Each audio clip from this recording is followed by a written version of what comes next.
Hi, hello po sa inyong lahat. Isang mapagpalang araw ho. Kamusta na ho kayo? Sana ho ay nasa mabuti kayong kalagayan.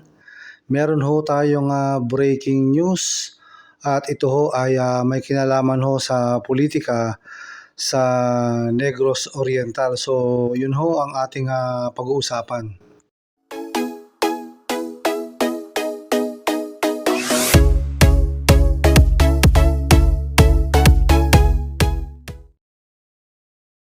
So ang breaking news ho na ito ay tungkol ho dito sa dating congressman ho ng 3rd District ng Negros Oriental na pinatalsik. Ito hong si Arnulfo Teves.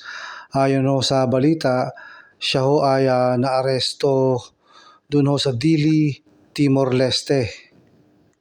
Araw ho ng Martes, May 27.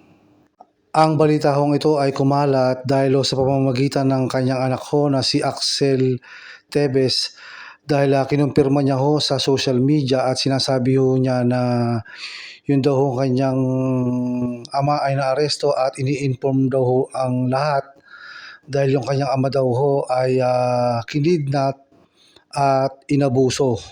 So yun ho ang sabi ni Axel Teves dun ho sa kanyang Facebook page. Ayon naman ho sa abogado ni Arnie Teves, itong si Attorney Topacio, sinasabi niya ho na ang kanyang kliyente ho ay dinukot doon ho sa Timor-Leste, sa Dili. At kasama ho dyan yung kanyang counsel na si Dr. Jao Serra. So yun ho ang binabanggit ng abogado ho nitong si Arnie Teves, ang dating congressman ho ng 3rd District ng Negros Oriental. Ayon din ho sa abogado ho ni Arnie Teves, itong si Topacio ho ay sinabi niyang ang kanyang kliyente at ang lawyer ho na kasama ni Arnie Teves ay nakadetine ho doon sa Ministry of the Interior. Ano nga ba ho ang dahilan kung bakit inaresto ho itong dating congressman ho ng 3rd District ng Negros Oriental na si Arnulfo Teves? Siya ho kasi ay na-charge dun ho sa 2023 murder of Governor Roel Digamo at yung siyang pang kasama ni Governor Digamo. At ito ay tinatawag ho nilang Pamplona Massacre. At tungkol nga ho sa bagay na ho na yan na sinacharge sa kanya ay mariin hong itinatanggi yun ho mga paratang sa kanya. At siya ho ay nanindigan na huwag bumalik sa Pilipinas dahil magiging subject lang ho siya ng political persecution. Ito ho ang sinabi ho ng dating representative na si Arnie Teves Jr.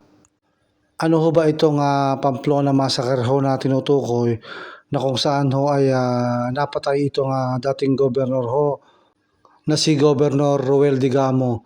So yan ho ay nangyari noong March 4, 2023, alas 9:36 ho ng umaga.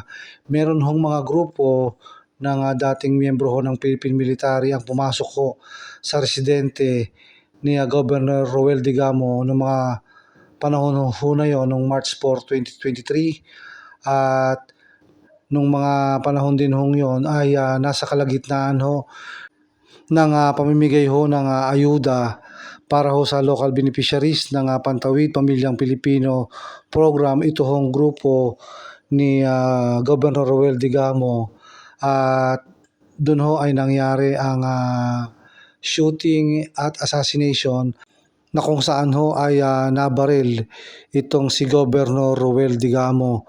So nangyari ho noon ay itinakbo sa ospital, subalit nung bandang alas 11:36 ho ng umaga ay dineclare na hong dead on arrival ito hong dating gobernador ho na si Roel Digamo ng Negros Oriental.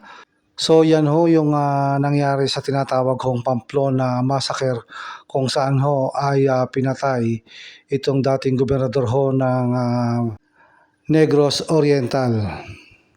At ngayon naman ho ay ipapakita ho natin yung video ho kung saan ay inaresto ho itong dating 3rd District Representative na si Arnie Tevez Jr.